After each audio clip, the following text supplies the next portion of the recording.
ఎల్సెలా books వారి ప్రత్యేక Lent season పాడ్కాస్ట్కు స్వాగతం. ఈ ఎపిసోడ్లో మనం కరుణ అనే ప్రాముఖ్యమైన అంశం గురించి, దేవుని అపారమైన కనికరం మన రోజువారీ జీవితాల్లో ఎలా పనిచేస్తుందో స్పష్టంగా మాట్లాడుకుందాం. మొదటిది, అసలు కరుణ అంటే ఏంటో ఎప్పుడైనా ఆలోచించారా?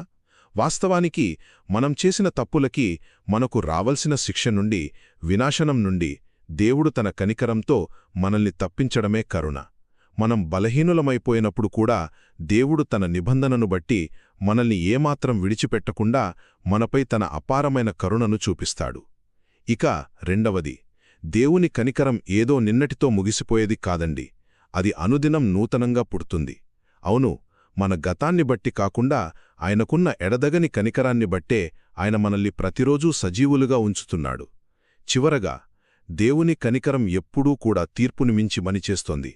సాతాను మనల్ని శిక్షించాలని ఎంతగా చూసినప్పటికీ మనం నిజమైన పశ్చాత్తాపంతో దేవుని దగ్గరకు వెళ్ళినప్పుడు ఆయన అద్భుతమైన కరుణ మనల్ని కాపాడుతుంది, ఖచ్చితంగా రక్షిస్తుంది.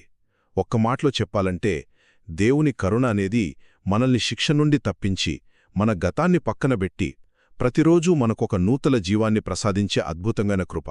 మా పాడ్కాస్ట్ విన్నందుకు మీకు ధన్యవాదాలు. మరిన్ని విషయాల కోసం వింటూనే ఉండండి.